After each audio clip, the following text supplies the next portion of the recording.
الحمد لله الذي هدانا لهذا وما كنا لنهتدي لولا أن هدانا الله. والصلاة والسلام على أشرف رسل الله وعلى آله وأصحابه الفائزين برضا الله. أعوذ بالله من الشيطان الرجيم. بسم الله الرحمن الرحيم. ومن الناس من يعجبك قوله في الحياة الدنيا ويشهد الله على ما في قلبه وهو ألد الخصام وإذا تولى سعى في الأرض ليفسد فيها ويهلك الحرث والنسل والله لا يحب الفساد. ബഹുമാന്യരായ സഹോദരങ്ങളെ സംബന്ധിച്ച് കാരുണ്യവനായ പടച്ചതമ്പുരാൻ നമ്മെ എല്ലാവരെയും അനുഗ്രഹിക്കുന്നതാണ്. നമ്മിൽ നിന്നും അറിഞ്ഞോ അറിയാതെയൊക്കെ സംഭവിച്ചു പോയ എല്ലാ അപരാധങ്ങളും പടച്ചതമ്പുരാൻ മാപ്പ് നൽകി അനുഗ്രഹിക്കുന്നതാണ്. മുമ്പിനായി ജീവിക്കാനും അള്ളാഹുവിന്റെ വിധിവിലക്കുകൾ ജീവിതത്തിൽ പാലിക്കാനും അവസാനം ഈമാനോടുകൂടി ലോകത്തോട് വിട പറയാനും അള്ളാഹു നമ്മെ അനുഗ്രഹിക്കുന്നുണ്ട്. നമുക്ക് നമ്മിൽ നിന്ന് മൺമറഞ്ഞു പോയ നമ്മുടെ മാതാപിതാക്കൾ, ബന്ധുമിത്രാദികൾ, വേണ്ടപ്പെട്ട എല്ലാവർക്കും അള്ളാഹു സ്വർഗം നൽകി അനുഗ്രഹിക്കുന്നതാണ്. രോഗം കൊണ്ട് പ്രയാസപ്പെടുന്ന ആളുകൾ, പള്ളിയിൽ പോലും വരാൻ കഴിയാത്ത രീതിയിൽ വീടുകളിലും ആശുപത്രികളിലൊക്കെ ശ്രമിക്കുന്ന ധാരാളം രോഗികൾ അള്ളാഹു എല്ലാവർക്കും ശിഫ നൽകുമാറാകട്ടെ.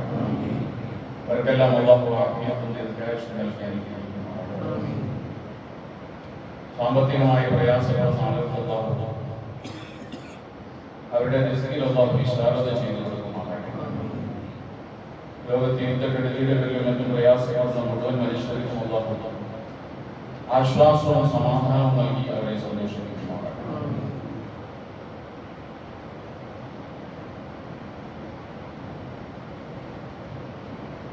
രാമായണത്തിൽ ഒരു കഥയുണ്ട്. ശ്രീരാമൻ ഒരിക്കൽ ഇങ്ങനെ കാട്ടിലൂടെ സഞ്ചരിക്കുമ്പോൾ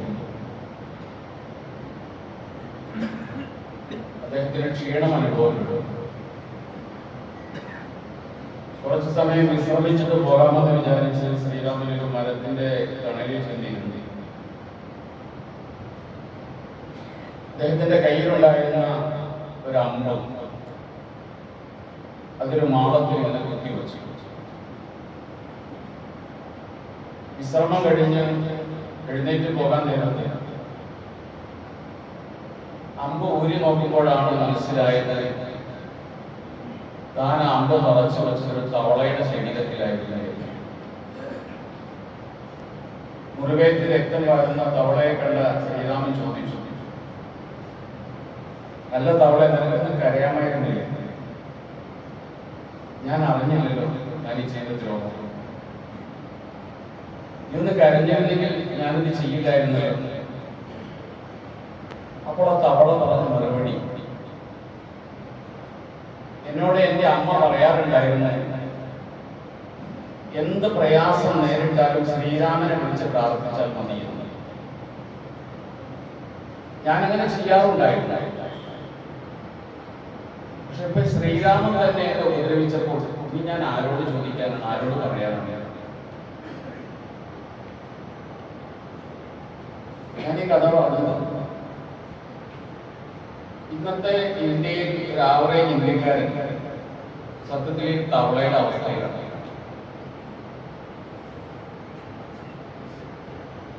ഒരു ഇന്ത്യൻ പൗരന് എന്തെങ്കിലുമൊക്കെ പ്രയാസങ്ങൾ ഉണ്ടായാൽ അവനൊരു അനീതി നേരിട്ടാൽ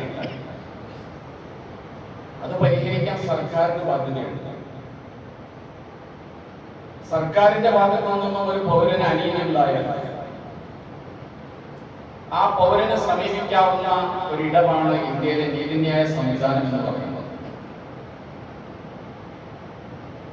പരമോന്നത നീതിന്യായ സംവിധാനത്തിൽ നിന്നും ഒരു രാജ്യത്ത് ജീവിക്കുന്ന പൗരന്മാർക്ക് നീതി കിട്ടണം. അത് കിട്ടാതെ വരുമ്പോൾ ഇവിടെ ശ്രീരാമൻ തവളയുടെ ശരീരത്തെ അമ്പ് തറച്ചത് അറിഞ്ഞുകൊണ്ടല്ല, ബോധപൂർവമല്ല. പക്ഷെ ഇന്ത്യയിലെ നീതിന്യായ വ്യവസ്ഥ പലപ്പോഴും രാജ്യത്തെ പൗരന്റെ മേൽ അമ്പ് തറയ്ക്കുന്നത് ബോധപൂർവമാണെന്ന് തോന്നിപ്പോവുകയാണ്. ഞാനിത് പറഞ്ഞു വെച്ചത് നമുക്കറിയാം, ഇന്ന് നമ്മുടെ രാജ്യ തലസ്ഥാനം ലോകമൊട്ടിപ്പ് ശ്രദ്ധിക്കുന്ന രീതിയിൽ ശ്രദ്ധേയമായ ഒരു സമരം കണ്ട് ഒരു മാസക്കാലം പിന്നിടുകയാണ്.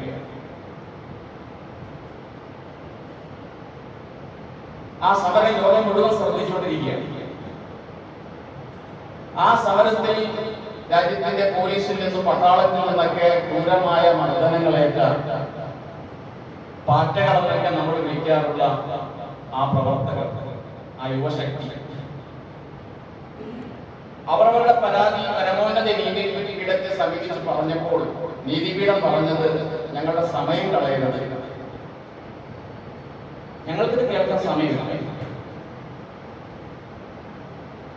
പോലീസ് ക്രൂരമായി മർദ്ദിക്കുന്ന മർദ്ദനങ്ങളുടെ വീഡിയോ ദൃശ്യങ്ങൾ വക്കീല് കാണിക്കാൻ ശ്രമിച്ചപ്പോൾ ഞങ്ങൾക്കിത് കാണാൻ താല്പര്യമില്ല, സമയം കളയരുത് എന്നാണ് പറഞ്ഞത്. ഇനി എവിടെയാണ് ഒരു ഇന്ത്യൻ പൗരനെ ആശ്രയിക്കേണ്ടത്? നീതിക്ക് വേണ്ടി എവിടെ പോകണം? ഈ ഒരു ചോദ്യമാണ് സത്യത്തിൽ ഇപ്പോൾ ഓരോ ഇന്ത്യക്കാരനും ചോദിക്കേണ്ടി വരുന്നത്. ഫാഷിസം ലോകത്ത് എവിടെയെല്ലാം അധികാരത്തിലെത്തിയിട്ടുണ്ടോ, അധികാരത്തിലെത്തിയ നാട്ടിൽ അധികാരം നിലനിർത്താൻ വേണ്ടിയും തങ്ങളുടെ ദുശ്ചെയ്തികളെ ജനങ്ങൾ ചോദ്യം ചെയ്യപ്പെടാതിരിക്കാൻ വേണ്ടിയും പ്രയോഗിക്കാറുള്ള 3 ടൂളുകളുണ്ട്. ഒന്ന്, രാജ്യത്തെ വിദ്യാഭ്യാസ മേഖല തകർക്കുക എന്നുള്ളതാണ്. ജനങ്ങൾക്ക് കൃത്യമായ വിദ്യാഭ്യാസം ലഭിക്കരുത്. കാരണം വിദ്യാഭ്യാസമുള്ളവൻ ഭരണകൂടത്തിന്റെ ദുശ്ചെയ്തികളെ എഴുന്നേറ്റെന്ന് ചോദ്യം ചെയ്യും. അതുകൊണ്ട് വിദ്യാഭ്യാസ മേഖല തകരാറിലാക്കുക എന്നുള്ളതാണ് അവർ ചെയ്യാറുള്ള ഒന്നാമത്തെ അവരുടെ രീതി എന്ന് പറയുന്നത്. രണ്ടാമത്തത്, ചോദ്യം ചെയ്യാൻ നട്ടലുള്ള ചെറുപ്പക്കാരെ, യുവത്വത്തെ ജയിലിൽ അടയ്ക്കുക, അല്ലെങ്കിൽ അവരെ അടിച്ചമർത്തുക. മൂന്നാമത്തത്, രാജ്യത്തിന്റെ സാമ്പത്തിക മേഖല തകർക്കുക. സമ്പത്ത് മുഴുവനും ഒരു വിഭാഗം കോർപ്പറേറ്റുകളുടെ കയ്യിൽ കുഞ്ഞുകൂടുകയും സാധാരണക്കാരൻ പട്ടിണിക്കാരനായി, അർദ്ധ പട്ടിണിക്കാരനോ പൂർണ്ണ പട്ടിണിക്കാരനോ ആയിട്ട് രാജ്യത്തെ സാധാരണക്കാരൻ ജീവിക്കുക. അങ്ങനെ വരുമ്പോ തങ്ങളുടെ അധികാര മേഖലയെ ചോദ്യം ചെയ്യാൻ ഈ രാജ്യത്തെ ശക്തിയുള്ള ആളുകൾ ഉണ്ടാവില്ല. ഇത് 3 ഫാഷിസത്തിന്റെ അധികാരം നിലനിർത്താൻ വേണ്ടിയുള്ള 3 ടൂളുകളാണ്. നമ്മൾ ഈ രാജ്യത്ത് 2014 മുതൽ കണ്ടുകൊണ്ടിരിക്കുന്നത് അത് തന്നെയാണ്. രാജ്യത്തെ വിദ്യാഭ്യാസ മേഖല തകർക്കുക. ആയിരക്കണക്കിന് സ്കൂളുകളാണ് അടച്ചുപൂട്ടപ്പെട്ടത്. നൂറുകണക്കിന് സ്കൂളുകളാണ് രാജ്യത്ത് തകർക്കപ്പെട്ടത്. സർക്കാർ സ്കൂളുകളിലേക്കുള്ള പ്രവേശനം വളരെ കുറയുകയാണ്. കാരണം സർക്കാർ സ്കൂളുകൾ അവിടെയുള്ള സൗകര്യങ്ങൾ പരിമിതപ്പെടുത്തുകയാണ്. എന്താണ് ഇതിന്റെ വിദ്യാഭ്യാസത്തിന്റെ ശത്രുക്കളാകാൻ കാരണം? വിദ്യ എന്നുള്ളത് വെളിച്ചമാണ്, അറബിയിൽ പറഞ്ഞാൽ പ്രകാശം. വിദ്യ എന്ന് പറയുന്ന വെളിച്ചം മനുഷ്യരുടെ ഹൃദയത്തിലേക്ക് ചെല്ലുമ്പോ മനുഷ്യനായി അവർ പരസ്പരം സ്നേഹിക്കാൻ തുടങ്ങും. സഹാനുഭൂതി മനുഷ്യ ഹൃദയത്തിലുള്ള വിദ്യാഭ്യാസ മനസ്സിലേക്ക് ചെല്ലുമ്പോൾ അപ്പോൾ പരസ്പരം പോരടിക്കാൻ, പരസ്പരം വെറുക്കാൻ, വർഗീയ കലാപം സൃഷ്ടിക്കാൻ ആ മനുഷ്യർക്കാകില്ല. അതുകൊണ്ട് ഒരു രാജ്യത്തെ ജനങ്ങൾക്ക് വിദ്യാഭ്യാസം ലഭിക്കരുത്. വിദ്യ ലഭിക്കാതെ വരുമ്പോഴാണ് ഒരു രാജ്യത്ത് വർഗീയ കലാപങ്ങൾ കോപ്പ് കൂട്ടാൻ ബോധമില്ലാത്ത വിഭാഗം ആളുകളെ അവർക്ക് ലഭിക്കുക. അതുകൊണ്ടാണ് വിദ്യാഭ്യാസ മേഖലയെ തകർക്കാൻ വേണ്ടി ഫാസിസ്റ്റുകൾ എന്നും ശ്രമിക്കാറുള്ളത്. ഇവിടെ രാജ്യത്ത് നമ്മൾ ശ്രദ്ധിച്ചാൽ ഇപ്പോൾ നമ്മൾ പാറ്റകളെന്ന് വിളിക്കുന്ന ഒരു വിഭാഗം യുവശക്തി രാജ്യ തലസ്ഥാനത്തെ പ്രക്ഷോഭം നടത്തുന്നത് കേവലം നീറ്റ് പരീക്ഷയിലുണ്ടായ ക്രമക്കേടിന്റെ പേരിൽ മാത്രമൊന്നുമല്ല. രാജ്യത്തെ എത്രയോ പരീക്ഷകളിലാണ് ക്രമക്കേടുകൾ നടന്നത്. സുതാര്യമല്ലാതെ പോയ മെറിറ്റിലൂടെ നേടിയെടുക്കേണ്ട അവകാശങ്ങൾ പണത്തിന്റെയും അധികാരത്തിന്റെയും മറവിലൂടെ അർഹതപ്പെടാത്ത ആളുകൾ നേടിയെടുക്കുമ്പോൾ ഇവിടെ വേദനിക്കുന്ന ഒരു വിഭാഗം ആളുകളുണ്ടാകും, വിദ്യാർത്ഥികൾ. വർഷങ്ങളോളം പരിശ്രമിച്ചുകൊണ്ട് തങ്ങളുടെ വിദ്യാഭ്യാസ മേഖലയെ പുഷ്ടിപ്പെടുത്താൻ വേണ്ടി ഒരു പരീക്ഷ എഴുതാൻ വേണ്ടി വരുമ്പോൾ 32 ലക്ഷത്തിനും 40 ലക്ഷത്തിനും വേണ്ടപ്പെട്ടവർക്ക് ക്വസ്റ്റ്യൻ പേപ്പറുകൾ മറിച്ചു വിറ്റു എന്ന് അറിയുമ്പോൾ ആ വിദ്യാർത്ഥികൾക്ക് ഉണ്ടാകുന്ന ഒരു വിഷമമുണ്ട്. അതാണെന്ന് നമ്മുടെ രാജ്യത്ത് പൊട്ടിപ്പുറപ്പെട്ടിരിക്കുന്ന വലിയൊരു പ്രക്ഷോഭം എന്ന് പറയുന്നത്. വിദ്യാഭ്യാസത്തെ തകർക്കാൻ വേണ്ടി ശ്രമിക്കുക, അതും ഇന്ത്യ രാജ്യത്തെ. ഇന്ത്യ മഹാരാജ്യത്തിന്റെ ഭരണഘടനയിൽ ഊന്നി പറഞ്ഞിട്ടുള്ള ഒരു കാര്യമാണ് വിദ്യാഭ്യാസം എന്ന് പറയുന്നത്. സൗജന്യമായ വിദ്യാഭ്യാസത്തെ മൗലിക അവകാശമായി പ്രഖ്യാപിച്ച ഒരു ഭരണഘടനയുള്ള ഒരു രാജ്യത്താണ് ഇങ്ങനെ ഒരു വിദ്യാർത്ഥി പ്രക്ഷോഭം നടക്കുന്നത് എന്നുള്ളത് ഏതൊരു ഇന്ത്യക്കാരനെയും സത്യത്തിൽ നാണിപ്പിക്കേണ്ട ഒരു വസ്തുത തന്നെയാണ്.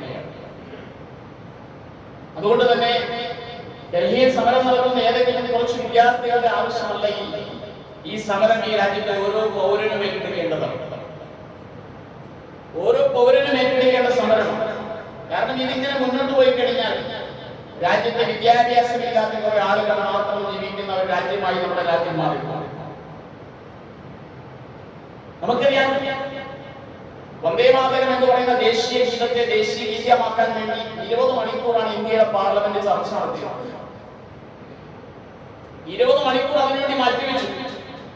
അവിടെയാണ് ഈ വിദ്യാർത്ഥി പ്രക്ഷോഭം ചർച്ച ചെയ്യാൻ വേണ്ടി ഇവര് തയ്യാറാകാത്തത്. DMK-യുടെ നേതാവും മന്ത്രിയുമായി കേന്ദ്രമന്ത്രിയുമായി ഡി രാജേന്ദ്രനുള്ള ആളുകൾ പാർലമെന്റ് അതിശക്തമായി പറഞ്ഞൊരു കാര്യമുണ്ട്. ഇത് രാജ്യത്തെ പ്രശ്നങ്ങൾ ഉണ്ടാക്കാൻ വേണ്ടിയാണ്. 1905-1908 കാലഘട്ടത്തിൽ ബംഗാളിൽ നടന്ന കലാപങ്ങളെ അദ്ദേഹം പാർലമെന്റിൽ ഓർമ്മിപ്പിക്കുന്നുണ്ട്. പശ്ചിമ ബംഗാളിൽ മുസ്ലിം പള്ളികളിൽ നമസ്കാരം നടന്നുകൊണ്ടിരിക്കെ ആ പള്ളികളുടെ മുന്നിലൂടെയാണ് ഇത് പാടിക്കൊണ്ടുപോയത്. വന്ദേ ഭാരതം പാടിക്കൊണ്ടുപോയത്. സ്വാഭാവികമായിട്ട് പ്രശ്നങ്ങളുണ്ടായി. 1905 മുതൽ 1908 വരെ പശ്ചിമ ബംഗാളിലെ കലാപങ്ങളെ ഓർമ്മപ്പെടുത്തിക്കൊണ്ട് അദ്ദേഹം പറഞ്ഞു, ഇത് ഈ രാജ്യത്തെ ജനങ്ങളെ ഭിന്നിപ്പിക്കാൻ വേണ്ടിയാണ്, ഇത് ഈ രാജ്യത്തെ വർഗീയതകൾ ആളി കത്തിക്കാൻ വേണ്ടിയാണെന്ന് പറഞ്ഞു. എന്നിട്ട് പിന്മാറാൻ തയ്യാറാകാതെ 20 മണിക്കൂറോളം ചർച്ച ചെയ്ത് ദേശീയ ഗാനത്തിന് തുല്യമായ ഒരു പദവിയിലേക്ക് അതിനെ കൊണ്ടുവരാൻ വേണ്ടി ശ്രമിച്ച ആളുകളാണ് അടിയന്തര പ്രധാനമുള്ള ഇത്തരമുള്ള വിഷയത്തിൽ ചർച്ചയ്ക്ക് തയ്യാറാകാതെ ആ ജനങ്ങളെ, അവരുടെ ആ യുവാക്കളുടെ ശക്തിയെ അടിച്ചമർത്താൻ വേണ്ടി ശ്രമിച്ചു. ഒരു കാര്യം ഉറപ്പാണ്, ഒരു രാജ്യത്തിന്റെ യുവശക്തിയെ തല്ലിച്ചതയ്ക്കാൻ ഒരു പോലീസിന്റെ ലാഭ്യമാകില്ല. ഇന്ത്യ മഹാരാജ്യം ലോകത്തെ ഏറ്റവും വലിയ യുവശക്തിയുള്ള രാജ്യമാണ്. ജെൻസി എന്ന് നമ്മൾ വിളിക്കാറുള്ള 1997-ന്റെയും 2012-ന്റെയും ഇടയിൽ ജനിച്ച 35 കോടി മനുഷ്യരുള്ള 35 കോടി ചെറുപ്പക്കാരുള്ള ഒരു രാജ്യമാണ് ഇന്ത്യ. ഈ 140 കോടി ഇന്ത്യൻ ജനതയിൽ 35 കോടിയും ജെൻസികളാണ്. അവരാണ് ഈ പ്രക്ഷോഭം ഏറ്റെടുത്തിരിക്കുന്നത്. ഒരിക്കലും ഈ 35 കോടിയെ തല്ലിച്ചതയ്ക്കാൻ ഇന്ത്യയിലെ ഫാസിസ്റ്റ് സർക്കാരിന് കഴിയില്ല. തന്നെയല്ല, ഇന്ത്യൻ ജനതയിൽ 65% ആളുകളും 35 വയസ്സിന് താഴെയുള്ളവരാണ്. ചൈനയ്ക്ക് പോലും ഇത്ര വലിയ ശക്തിയില്ല. ചൈന ലോകത്ത് ജനസംഖ്യയിൽ 1-ാം സ്ഥാനത്തുണ്ടെങ്കിൽ പോലും ചൈനയിലെ ജെൻസികൾ എന്ന് പറയുന്ന 25 കോടിയെ വരുന്നു. കാരണം ഒരു കുട്ടി എന്ന നയം അവർ നടപ്പിലാക്കിയുള്ള ജെൻസികളുടെ യുവാക്കളുടെ എണ്ണം കുറഞ്ഞു വന്നു. അതുകൊണ്ട് ഇത്ര വലിയ യുവശക്തിയുള്ള ഒരു രാജ്യത്ത് ഇവരുടെ പ്രക്ഷോഭങ്ങളെ അടിച്ചൊതുക്കാൻ ഒരിക്കലും പോലീസിന്റെ ലാത്തി കൊണ്ടോ പട്ടാളത്തിന്റെ ബൂട്ട് കൊണ്ടോ കഴിയില്ല. ആ സമരം മാനസികമായി ഇന്ത്യൻ ജനത ഒന്നടങ്കം ഏറ്റെടുക്കുന്ന സമരമാണ്. യുവശക്തി എന്ന് പറയുന്നത് വളരെ പ്രധാനപ്പെട്ട ഒന്ന് തന്നെ. ഇന്ന് യുവശക്തിയെ തകർക്കാൻ വേണ്ടി ഫാസിസ്റ്റുകൾ ശ്രമിക്കുമ്പോൾ ഇന്ത്യൻ ജനത യുവാക്കളിൽ നല്ലൊരു ഭാഗം ജയിലിലാണ്. ജയിലിലെ ഏറ്റവും വലിയ കണക്ക് NCRP നാഷണൽ ക്രൈം റിക്കവറി ബോർഡോടെ കണക്ക് വന്നിട്ടുണ്ട്. 5,70,000 ഇന്ത്യൻ ജയിലിൽ കിടക്കുന്ന ആളുകളുടെ എണ്ണം. 75 മുതൽ 70% വരെ വിചാരണ തടവുകാരാണ്. അവർ ചില കുറ്റം സ്ഥിരീകരിക്കപ്പെട്ടിട്ടില്ല. ഇന്ത്യൻ ജയിലുകൾ യുവാക്കളെ കൊണ്ട് നിറയുകയാണ്. അവിടെ സൗകര്യങ്ങളില്ല. ഇതിന്റെ മതാടിസ്ഥാനത്തിലുള്ള കണക്കെന്ന് പരിശോധിച്ചാൽ പട്ടികവർഗ വിഭാഗക്കാരും ഇവിടെയുള്ള ദളിതുകളും ആദിവാസികളൊക്കെ 31%. അതായത് ജയിലുകളിൽ കഴിയുന്ന 1/3 ഭാഗവും ഇവരാണ്. അവരുടെ ജനസംഖ്യാനുപാതികമായ അവരുടെ കണക്കിനെ അനുപാതത്തോട് കൂടുതലാണ് ജയിലിൽ മുസ്ലിങ്ങൾ, ഇന്ത്യൻ മുസ്ലിങ്ങൾ. 19% ജയിലുകളിൽ അവരുള്ളത്. 14% മുസ്ലിങ്ങളുള്ളൂ ഇന്ത്യൻ ജനസംഖ്യ കണക്കനുസരിച്ച് 17 കോടി. അപ്പൊ നമുക്ക് ജയിലുകളിൽ കിട്ടിയിരിക്കുന്ന അനുപാതം നമ്മുടെ ജനസംഖ്യ അനുപാതത്തേക്കാൾ മുകളിലാണ്. ഇങ്ങനെ ജയിലുകളിൽ യുവാക്കളെ അടച്ചുകൊണ്ട് അവർ ചെയ്ത തെറ്റെന്താണെന്ന് പോലും തെളിയിക്കപ്പെടാം. ഞാൻ നമ്മുടെ നാട്ടുകാരനായ റാസിഖിന് വേണ്ടി അദ്ദേഹത്തിന്റെ ജയിലനുഭവം എന്നൊരു പുസ്തകമുണ്ട്. അതൊന്നും ഒരാൾക്ക് വായിച്ചു നോക്കിയാൽ മനസ്സിലാകും എന്താണ് ഇന്ത്യൻ ജയിലുകളിൽ ഒരു തടവുകാരൻ, പ്രത്യേകിച്ച് ഒരു മുസ്ലിം തടവുകാരൻ അനുഭവിക്കേണ്ടി വരുന്ന യാതനകൾ എന്താണെന്ന് നമുക്ക് മനസ്സിലാകും. എന്താണ് ഒരു മുസ്ലിം തടവുകാരൻ ലഭിക്കാനുള്ള നീതിയെ നമുക്ക് മനസ്സിലാകും. അതുകൊണ്ട് യുവതയെ മുഴുവനും ജയിലിൽ അടച്ചുകൊണ്ട് യുവശക്തി ഇല്ലാതാക്കിക്കൊണ്ട് ഒരു രാജ്യത്ത് ഒരു ഭരണം ഭരിക്കാമെന്ന് വിചാരിച്ചാൽ ഒരു സർക്കാരിനെ കൊണ്ട് കഴിയില്ല. എത്രയോ പ്രക്ഷോഭങ്ങൾ നടന്നുപോയ നാടാണ് നമ്മുടെ. പക്ഷേ ഈ സമരം കൊണ്ട് സർക്കാർ അധികാരത്തിൽ ഇറങ്ങുമെന്നും നമ്മൾ വിശ്വസിക്കുന്നില്ല. പക്ഷേ കണ്ണ് തുറക്കുമെങ്കിൽ തുറപ്പിക്കാൻ ഈ സമരം മതിയാകും. 2014 ശേഷം നമ്മൾ കണ്ട കർഷക സമരത്തെക്കാൾ, പൗരത്വ സമരത്തെക്കാൾ ഈ രാജ്യം ഏറ്റെടുത്തൊരു സമരമാണ് ഇന്ന് ഡൽഹിയിൽ കോക്രോച്ച് പാർട്ടി എന്ന പേരിൽ നടത്തിക്കൊണ്ടിരിക്കുന്നത്. തീർച്ചയായിട്ടും ഈ രാജ്യത്തെ തകർക്കപ്പെട്ട വിദ്യാഭ്യാസ മേഖലയെ നമുക്ക് തിരിച്ചെടുക്കണം. ഈ സമരത്തെ വേഷം നോക്കി വിലയിരുത്താമെന്ന് പറയാൻ പ്രധാനമന്ത്രിക്കാകില്ല. കാരണം ഈ സമരത്തിന് നേതൃത്വം കൊടുക്കുന്നത് ഞങ്ങൾ മുസ്ലിമീങ്ങളല്ല. ഞങ്ങളല്ല അതിന്റെ മുന്നിലുള്ളത്. അതിന്റെ മുന്നിലുള്ളത് രാജ്യത്തെ ചെറുപ്പക്കാരാണ്. നമ്മൾ അടുത്ത കാലത്ത് കണ്ടല്ലോ, ഗുജറാത്ത് പോലീസിന്റെ പേരിൽ വന്നൊരു സർക്കുലർ വായിച്ചില്ലേ? എങ്ങനെ മുസ്ലിം ചെറുപ്പക്കാരെ ജയിലിൽ അടയ്ക്കാമെന്നാണ് സർക്കാരുകൾ ചിന്തിക്കുന്നത്. തീവ്രവാദത്തിന് അടിമപ്പെട്ട ചെറുപ്പക്കാരെ കണ്ടെത്തി അവർക്ക് കൗൺസിലിംഗ് നൽകി അവരെ അതിൽ നിന്ന് പിന്തിരിപ്പിക്കാൻ വേണ്ടി ഗുജറാത്ത് പോലീസിന്റെ ആന്റി റേഡിക്കൽ സെൽ പുറത്തിറങ്ങിയ ആ സർക്കുലറിൽ പറയുന്ന അടയാളങ്ങൾ നമ്മൾ വായിച്ചു നോക്കിയാൽ അത്ഭുതപ്പെട്ടു. അത് ടാർഗറ്റ് മുസ്ലിമുകൾ തന്നെയാണ്. താടിയുള്ളവൻ അവനെ ശ്രദ്ധിക്കണം, നിഖാബ് ധരിച്ച സ്ത്രീയെ ശ്രദ്ധിക്കണം, ഇടക്കിടക്ക് അറബി സംസാരിക്കുന്ന അറബി വാക്കുകൾ ഉച്ചരിക്കുന്നവരെ ശ്രദ്ധിക്കണം, പള്ളിയിൽ ഏറ്റിക്കാതിരിക്കുന്നവരെ ശ്രദ്ധിക്കണം, മറ്റു രാജ്യങ്ങളിലെ മുസ്ലിം പ്രശ്നങ്ങളിൽ സംസാരിക്കുന്നവരെ ശ്രദ്ധിക്കണം, അറബി കോളേജുകളും മദ്രസകളും സന്ദർശിക്കുന്നവരെ ശ്രദ്ധിക്കണം.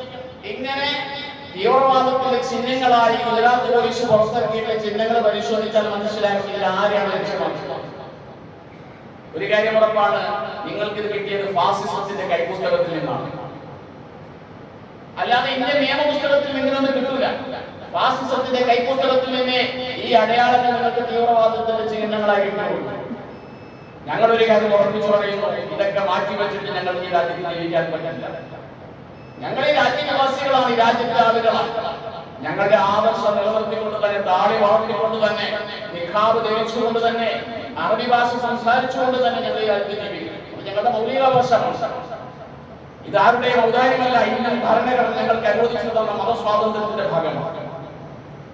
അതിനെ എതിർക്കാൻ ഒരു ഫാസിസ്റ്റ് സർക്കാരിന് കഴിയില്ല. ഭരണഘടനയ്ക്ക് മുകളിലല്ല ഒരു സർക്കാർ. ഒരു കാര്യം കൂടെ മനസ്സിലാക്കണം, കാർഗിലിൽ ഏറ്റവും വലിയ പട്ടാളക്കാരുടെ കൂട്ടത്തിൽ ഒരു ആബിദ് ഹുസൈൻ ഉണ്ടായിരുന്നു. ധാരാളം മുസ്ലിം പട്ടാളക്കാരുണ്ടായിരുന്നു ഇന്ത്യൻ പട്ടാളത്തിന്റെ കൂട്ടത്തിൽ. പാകിസ്ഥാനികൾ ഏറ്റുമുട്ടിയപ്പോൾ ആബിദ് ഹുസൈൻ വിളിച്ച മുദ്രാവാക്യം അല്ലാഹു അക്ബർ എന്നായിരുന്നു. അല്ലാഹു അക്ബർ എന്ന് വിളിക്കുന്നത് തീവ്രവാദമാണെങ്കിൽ പാകിസ്ഥാനെതിരെ ആബിദ് ഹുസൈൻ വിളിച്ചത് തീവ്രവാദമാകണ്ടേ? അതുകൊണ്ട് ഇതുകൊണ്ടൊന്നും ഒരാളെ തീവ്രവാദിയാണെന്ന് വിലയിരുത്താൻ വേണ്ടി വരേണ്ടതില്ല. ഇതുകൊണ്ടൊന്നും ആരും മുന്നോട്ട് പോകുന്ന പ്രശ്നവുമില്ല. അതുകൊണ്ട് ഈ നടക്കുന്ന സമരത്തെ കുറിച്ച് വിദ്യാഭ്യാസത്തെ തകർക്കാൻ വേണ്ടി, അല്ലെങ്കിൽ രാജ്യത്തെ യുവജന ശക്തി തകർക്കാൻ വേണ്ടി, അല്ലെങ്കിൽ രാജ്യത്തെ സാമ്പത്തിക ശക്തി തകർക്കാൻ വേണ്ടി അതിനെതിരെ നടക്കുന്ന ഈ പ്രക്ഷോഭങ്ങളെ തീർച്ചയായിട്ടും നമ്മൾ തിരിച്ചറിയുകയും പിന്തുണയ്ക്കുകയും വേണം. രാജ്യത്ത് ഒരുപാട് പ്രക്ഷോഭങ്ങൾ നടന്നു, ലോകത്തിൽ ഒരുപാട് പ്രക്ഷോഭങ്ങൾ നടന്നു. ഒരു ഏകാധിപതിയും ഒരു രാജ്യത്തും സ്ഥിരമായി വാങ്ങിയിട്ടില്ല. അയൽരാജ്യങ്ങളിലേക്കൊന്നും പോകുന്നത് നല്ലതാണ്. ഏഷ്യയിൽ തന്നെ എത്ര രാജ്യങ്ങളിൽ ബംഗ്ലാദേശിലെ പ്രക്ഷോഭം നടന്ന അടുത്ത കാലത്ത് ബംഗ്ലാദേശിൽ നിന്ന് ഓടി വന്ന സൈന്യം കൊടുത്ത ഹെലികോപ്റ്ററിൽ വന്ന പ്രധാനമന്ത്രി ഈ രാജ്യത്ത് ഉണ്ട്, ഷെയ്ഖ് ഹസീന.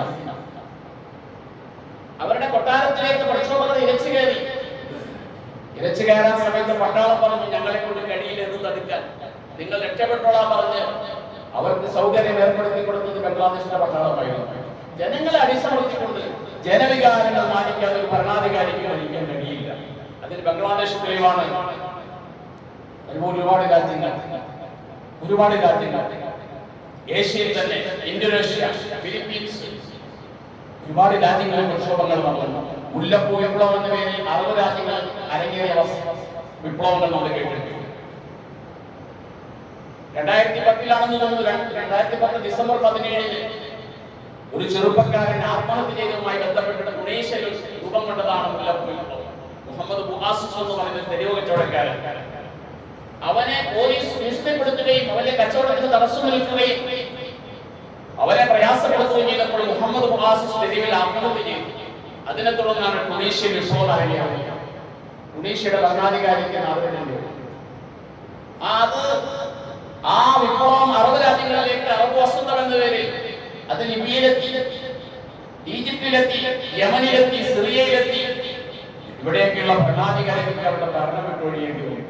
ഒരു രാജ്യത്തെ ജനങ്ങൾ ഇളകാൻ വേണ്ടി തീരുമാനിച്ചാൽ, ജനങ്ങൾ പ്രക്ഷോഭത്തിന് വേണ്ടി തീരുമാനിച്ചാൽ ഒരു ഭരണാധികാരിയോട് പിടിച്ചു നിൽക്കാൻ കഴിയില്ല.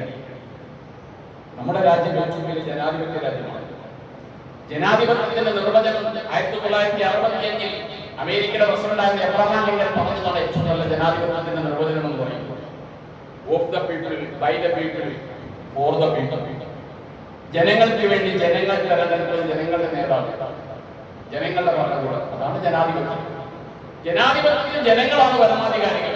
ജനങ്ങളുടെ ആവശ്യങ്ങൾ അവഗണിച്ചുകൊണ്ട് തങ്ങളുടെ ഐഡിയോളജി മാത്രം നടപ്പിലാക്കേണ്ട ഏത് ഭരണകൂടം ശ്രമിച്ചാലും നടക്കാൻ വേണ്ടി പോകുന്നില്ല. വിശുദ്ധ ഖുർആൻ ഇത്തരം ഭരണാധികാരികളെ കുറിച്ച് പറയുന്ന പരാമർശമാണ്. അല്ലാഹു സുബ്ഹാനഹു വ തആല പറയുന്നത്, "വമിനൻ നാസി മൻ യുഅജിബുക ഖൗലുഹു ഫിൽ ഹയാത്തി ദുനിയ." ചില ആളുകളുണ്ട്, അവർ നല്ല മനോഹരമായ വർത്തമാനങ്ങൾ പറയും. അവർ പറയുന്നത് ജനാധിപത്യ ആശയമാണെന്ന് തോന്നിപ്പോകും. അങ്ങനെ അവർ അധികാരത്തിലേറും. ഞങ്ങളുടെ മനസ്സിലുള്ളതാണ് ഞങ്ങൾ തുറന്നു പറയുന്നത്, ദൈവത്തെ സാക്ഷി നിർത്തുകയും ചെയ്യും. ഞങ്ങൾ ജനാധിപത്യവാദികളാണെന്ന് അവർ വിളിച്ചു പറയും. അവന് നന്നായിട്ട് പ്രസംഗിക്കാൻ അറിയാം, തർക്കിക്കാൻ അറിയാം. അതുകൊണ്ട് അവൻ അധികാരത്തിലേറും. അധികാരത്തിലേറിക്കഴിഞ്ഞാലോ അവൻ ആ നാട്ടിൽ ഫസാദ് ഉണ്ടാക്കാനാണ് ശ്രമിക്കുക. ജനങ്ങളെ ഭിന്നിപ്പിക്കാൻ വേണ്ടി ശ്രമിക്കും. നാട്ടിൽ അരാജകത്വത്തിന് വേണ്ടി ഭരണകൂടം ശ്രമിക്കും. കൃഷി നശിപ്പിക്കാൻ വേണ്ടി, സാമ്പത്തിക തകർച്ചയ്ക്ക് വേണ്ടി പരിശ്രമിക്കും. ഇന്നും ഇന്ത്യ മഹാരാജ്യത്തിൽ 30 കോടി ജനങ്ങൾ പട്ടിണിയില്ല, ദരിദ്രരാണ്. ഇന്ത്യ മഹാരാജ്യം സാമ്പത്തിക രംഗത്ത് 4-5 സ്ഥാനത്താണെന്ന് പറയുമ്പോൾ ആരാണ് ഈ സാമ്പത്തികമുള്ളത്? ഈ രാജ്യത്തെ ഒരു വിഭാഗം കോർപ്പറേറ്റുകളുടെ കയ്യിലാണ് രാജ്യത്തെ സമ്പത്ത്. അവരാണ് മുതലാളിമാർ. സാധാരണക്കാരായ 30% ആളുകൾ ഈ രാജ്യത്തെ പട്ടിണിയിലും, അർദ്ധ പട്ടിണിയിലോ പൂർണ്ണ പട്ടിണിയിലോ. അവിടെയാണ് ഖുർആൻ പറഞ്ഞത്, ഇത്തരം ഭരണാധികാരികൾ അവർ മനോഹരമായ വാക്കുകൾ പറഞ്ഞ്, ആദർശങ്ങൾ പറഞ്ഞ് അധികാരത്തിലേറിക്കഴിഞ്ഞാൽ നാട്ടിൽ സാമ്പത്തിക തകർച്ചയ്ക്ക് വേണ്ടി ശ്രമിക്കും. മനുഷ്യരെ നശിപ്പിക്കാൻ വേണ്ടി ശ്രമിക്കും. വലിയ കലാപങ്ങൾ സൃഷ്ടിച്ചുകൊണ്ട് മനുഷ്യരെ കൊല്ലാക്കൊല ചെയ്യാൻ വേണ്ടി ശ്രമിക്കും. ഇതൊക്കെ ഇത്തരം ഭരണാധികാരികളുടെ ലക്ഷണമായി പരിശുദ്ധ ഖുർആൻ അടയാളപ്പെടുന്നുണ്ട്. ഒരു കാര്യം ഉറപ്പാണ്, ഈ രാജ്യത്തെ മുസ്ലിമീങ്ങൾ, ലോകത്തെ മുസ്ലിമീങ്ങൾ ഒരിക്കലും ഇത്തരത്തിലുള്ള തീവ്രവാദ പ്രവർത്തനങ്ങൾക്കില്ല. ഇസ്ലാം ഞങ്ങളത് പഠിപ്പിച്ചിട്ടില്ല. ഭീകരതയും തീവ്രവാദവും ഇസ്ലാമിന് അന്യമായ ആദർശങ്ങളാണ്. അതിനെ ഇസ്ലാമിനോട് ചേർത്ത് വയ്ക്കാൻ കഴിയില്ല. 2012-2013 കാലഘട്ടം സിറിയയിലേക്ക് ചേക്കേറിയ അല്ലെങ്കിൽ അങ്ങോട്ട് റിപ്പോർട്ട് ചെയ്യപ്പെട്ട IS ഭീകരവാദികളെ കുറിച്ച് വാഷിംഗ്ടൺ പോസ്റ്റ് റിപ്പോർട്ട് പുറത്തുകൊണ്ടു. 4030 പേര് 2012-13 കാലത്ത് സിറിയയിലേക്ക് റിക്രൂട്ട് ചെയ്യപ്പെട്ട IS തീവ്രവാദികളാണ്. അവരെ കുറിച്ച് വാഷിംഗ്ടൺ പോസ്റ്റ് പുറത്തുവിട്ട റിപ്പോർട്ട് അനുസരിച്ച് അവരിൽ 70% ആളുകൾക്കും ഇസ്ലാമിന്റെ ബാധകമാണെന്ന് അറിയില്ല. ആരാണ് ഇവരെ സൃഷ്ടിച്ചത്? മുസ്ലിമീങ്ങളാണ്. 5% ആളുകൾക്ക് മാത്രമേ ഖുർആൻ ഓതാൻ അറിയൂ. ഈ ഖുർആൻ ഓതാൻ അറിയാത്ത, ഇസ്ലാമിന്റെ ബാലപാഠങ്ങൾ അറിയാത്ത തീവ്രവാദികളെ സൃഷ്ടിച്ചത് ആരാണ്? ഇവരെ സൃഷ്ടിച്ചതിന്റെ പങ്ക് ഇസ്രായേലിനും അമേരിക്കയിലും തന്നെയാണ്, ഒരിക്കലും മുസ്ലിമീങ്ങളല്ല. ഫ്രാൻസിൽ 85 പേരെ പ്രകടിച്ചുകൊണ്ട് തീവ്രവാദിയെ കുറിച്ചു. IS തീവ്രവാദി. അദ്ദേഹത്തിന്റെ ചരിത്രം ഫ്രാൻസ് പ്രസിഡന്റ് പറഞ്ഞത് റമദാനിൽ പോലും മദ്യപിക്കുമായിരുന്നു. റമദാനിൽ പോലും മദ്യപിക്കുന്ന ഒരാളെങ്ങനെയാണ് മുസ്ലിമാർക്ക്? അയാൾ തീവ്രവാദി മാത്രമാണ്. ഇസ്രായേൽ സൃഷ്ടിച്ച തീവ്രവാദി, അമേരിക്ക സൃഷ്ടിച്ച തീവ്രവാദിയാണ്. അയാൾക്ക് പരിശുദ്ധ ഇസ്ലാമുമായിട്ട് ബന്ധമില്ല. ഇസ്ലാം പഠിപ്പിക്കുന്നത് സമാധാനമാണ്, സ്നേഹമാണ്, ഐക്യമാണ്. അതുകൊണ്ടല്ലേ പ്രവാചകൻ സല്ലല്ലാഹു അലൈഹി വസല്ലം പറഞ്ഞത്, ഒരു അമുസ്ലിമിന്റെ ഒരു നിരപരാധിയുടെ നേർക്ക് ഒരാൾ വാളുയർത്തിയാൽ അത് താഴെ വെക്കുന്നത് വരെ അല്ലാഹുവിന്റെ മലക്കുകൾ അവരെ ശ്രമിച്ചുകൊണ്ടിരിക്കും. റജാഗരോടെ നിങ്ങൾക്ക് പരിചയമുണ്ടാകും. ഫ്രഞ്ച് കമ്മ്യൂണിസ്റ്റ് പാർട്ടിയുടെ പോളിറ്റ് മെമ്പറായിരുന്നു റജാഗരോടെ. 1941 റജാഗരോടെ അൾജീരിയയിലേക്ക് വരുന്നത്. അൾജീരിയയിൽ ജയിലിലടയ്ക്കപ്പെട്ട റജാഗരോടെ അദ്ദേഹം ജയിലിൽ കിടക്കുമ്പോൾ അദ്ദേഹത്തിന്റെ ഒരു അനുഭവം അദ്ദേഹം എഴുതിയിട്ടുണ്ട്. അദ്ദേഹം പറയാണ്, ഞങ്ങൾ അവിടെ ഒരു നിയമലംഘന സമരം നടത്തി. ജയിൽ സൂപ്രണ്ടിനോട് ഇഷ്ടപ്പെട്ടില്ല. അദ്ദേഹം ഞങ്ങളെ നിരോധിച്ചു, ഞങ്ങളത് അനുസരിച്ചില്ല. നിയമലംഘന സമരം തുടർന്നു. അവസാനം എന്നെ വെടിവെക്കാൻ വേണ്ടി പോലീസുകാരോട് പറഞ്ഞു. റജാഗരോട് പറയുന്നത്, എന്നെ വെടിവെക്കാൻ വേണ്ടി പോലീസുകാരനോട് പറഞ്ഞു ജയിൽ സൂപ്രണ്ട്. പക്ഷെ അദ്ദേഹം വെടിവെച്ചില്ല. അന്ന് അറബി ഭാഷ ശരിയാക്കിയാൽ എനിക്കതിന്റെ കാരണം മനസ്സിലായില്ല. പിന്നീട് എനിക്ക് മനസ്സിലായി, ആ പോലീസുകാരൻ വെടിവെക്കാതിരിക്കാൻ കാരണം അദ്ദേഹം പറഞ്ഞു പോലീസ് സൂപ്രണ്ടിനോട്, ഒരു നിരപരാധി വെടിവെക്കാൻ ഞങ്ങളുടെ ആദർശം പഠിപ്പിച്ചിട്ടില്ല, എന്റെ ഇസ്ലാം അതിന് അനുവദിക്കുന്നില്ല. ആ പോലീസുകാരൻ മുസ്ലിമായിരുന്നു. ചാട്ടവാർക്കും അടിച്ച സൂപ്രണ്ട് ഈ പോലീസുകാരനെ റജാഗരോടെ വെടിവെക്കാൻ വേണ്ടി അദ്ദേഹം പറഞ്ഞു, നിങ്ങൾ എത്ര അടിച്ചാലും ആ നിരപരാധി ആ മനുഷ്യനെ വെടിവെക്കാൻ എന്റെ ആദർശം അനുവദിക്കുന്നത് ഞാനൊരു മുസ്ലിമാണ്. റജാഗരോടെ അതിനെക്കുറിച്ച് എഴുതിയത്, ഞാൻ 10 വർഷം യൂണിവേഴ്സിറ്റിയിൽ പഠിച്ചിട്ട് കിട്ടാത്ത അറിവാണ് ആ ഒരു പോലീസുകാരനോട് എനിക്ക് ലഭിച്ചത് ഇസ്ലാമിനെ കുറിച്ച്. മുസ്ലിമായി 980 റജാഗരോടെ ഹജ്ജ് ചെയ്യാൻ വേണ്ടി പരിശുദ്ധമാണ് മക്കയിൽ പോകുന്നത്. ഇതാണ് ഇസ്ലാം, ഇതാണ് ഇസ്ലാം. ഇവിടെ തീവ്രവാദത്തിനും ഭീകരവാദത്തിനും യാതൊരു കമ്മില്ല. ഇനി നിങ്ങൾ ആരെങ്കിലും ഒക്കെ അത്തരം ഇസ്ലാമിനെതിരെ മുസ്ലിങ്ങൾക്കെതിരെ അത്തരം പ്രവർത്തനങ്ങളിൽ ഏർപ്പെടുന്നുണ്ടെങ്കിൽ ഞങ്ങൾ അവരിൽ പ്രതീക്ഷ പുലർത്തുന്ന ആളുകളാണ്. നാളെ അവർ മാറ്റം വരും. അതുകൊണ്ടല്ലേ നബി സല്ലല്ലാഹു അലൈഹി വസല്ലം തായിഫിലേക്ക് പോയ സമയത്ത് അവിടെയുണ്ടായ ക്രൂരമായ മർദ്ദനങ്ങൾ കൂടെയുള്ള സഹാബി പറയുന്നത്, പ്രവാചകനെ കല്ലേറ് കൊണ്ടിട്ട് രക്തമൊലിച്ചിട്ട് പ്രവാചകന്റെ ചെരുപ്പും പ്രവാചകന്റെ കാലും നമ്മൾ ഒട്ടിപ്പോയി, ഏർപ്പെടുത്താൻ കഴിയാത്ത ചോറ് വിളിച്ചു പോയി നബിയുടെ കാലിൽ. എന്നിട്ട് പോലും പ്രവാചകനോട് മലക്ക് വന്നുകൊണ്ട് അവരെ ശിക്ഷിക്കട്ടെ എന്ന് ചോദിച്ചപ്പോൾ പ്രവാചകൻ പറഞ്ഞൊരു വാക്കുണ്ട്, വേണ്ട വേണ്ട, അവരുടെ പിൻഗാമികളിൽ ആരെങ്കിലും ഈ സത്യ മതം സ്വീകരിച്ച് നരകത്തിൽ നിന്ന് രക്ഷപ്പെടുന്നെങ്കിൽ അതാണ് ഞാൻ ഇഷ്ടപ്പെടുന്നത്. നമുക്കും പറയാനുള്ള ശത്രുക്കളോടും അത് തന്നെയാണ്. നിങ്ങൾ ഓർക്കുന്നുണ്ടോ, 1992 ഡിസംബർ 6 ബാബരി മസ്ജിദിന്റെ മിനാരത്തിൽ കയറിയിട്ടുള്ള ആദ്യം പിക്കാസ് കൊണ്ട് വെട്ടിയൊരു വ്യക്തിയുണ്ട്. ലോകത്തിന്റെ ക്യാമറകൾ മുഴുവൻ ബാബരി മസ്ജിദിലേക്ക് ഫോക്കസ് ചെയ്ത് നിൽക്കുമ്പോൾ ബൽബീർ സിംഗ് എന്ന് പറയുന്ന പാനിപ്പത്തുകാരനായ ഒരു മനുഷ്യനാണ് ആദ്യമായി ബാബരി മസ്ജിദിന്റെ മിനാരത്തിന്റെ മുകളിൽ പിക്കാസ് കൊണ്ട് കൊത്തിയത്. ആ മനുഷ്യൻ 2010 ജൂലൈ 23 മരിച്ചു. ഇന്നലെ അദ്ദേഹത്തിന് 5ാം ചരമവാർഷികമായിരുന്നു. ആ മനുഷ്യൻ പിന്നീട് മുഹമ്മദ് ആമിർ എന്ന പേര് സ്വീകരിച്ച് മുസ്ലിമായി.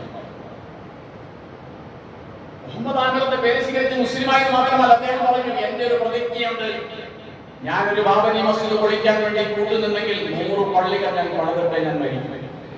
91 പള്ളികൾ സ്വന്തം നിർമ്മിച്ചു. 59 പള്ളികൾ നിർമ്മിക്കാൻ നേതൃത്വം കൊടുത്ത് 2010 ജൂലൈ 23 അദ്ദേഹം മരിച്ചു. അദ്ദേഹം പറയുന്നുണ്ട്, ഞാൻ ആ ബാബരി മസ്ജിദിൽ ആഞ്ഞുകൊത്തി വീട്ടിൽ വന്ന് കിടന്നിട്ട് എനിക്ക് ഉറക്കമൊന്നുമില്ല, ഞാൻ സ്വസ്ഥമായി ഉറങ്ങിയിട്ടില്ല. അതിന്റെ പശ്ചാത്താപമാണ് ഇസ്ലാം സ്വീകരിക്കുക എന്നത്. ആ മനുഷ്യന്റെ പിതാവ് ദൗലത് റാം എന്ന് പറയുന്ന വലിയൊരു മനുഷ്യനായിരുന്നു. ഇന്ത്യ വിഭജിക്കപ്പെട്ട സമയത്ത് സ്വാതന്ത്ര്യ സമരകാലത്ത് മുസ്ലിങ്ങളെ ചേർത്ത് പിടിച്ചൊരു നിഷ്പക്ഷനായിരുന്നു, നല്ലൊരു പിതാവായിരുന്നു. പക്ഷെ ആ പുത്രൻ ഈ രീതിയിലായി. പക്ഷെ അവസാനം അദ്ദേഹം പശ്ചാത്തപിച്ചു മടങ്ങി വന്നു. എല്ലാവരും നമുക്ക് പ്രതീക്ഷയും ഈ രാജ്യത്തെ എല്ലാ RSSകാരോടും നമുക്കുള്ളത് ഈ പ്രതീക്ഷ തന്നെയാണ്. നിങ്ങൾക്ക് എന്തെങ്കിലും സത്യം ബോധ്യപ്പെടുത്തി, നിങ്ങൾ ചെയ്യുന്നത് ക്രൂരതകളാണെന്നും അല്ലായ്മകളാണെന്നും പാടില്ലാത്തതാണെന്നും ബോധ്യപ്പെടുന്ന ഒരു കാലം വരുമെന്നാണ് ഞങ്ങൾ പ്രതീക്ഷിക്കുന്നത്. അല്ലാഹു അനുഗ്രഹിക്കുമാറാകട്ടെ. വാഹുദ അൽഹംദുലില്ലാഹി.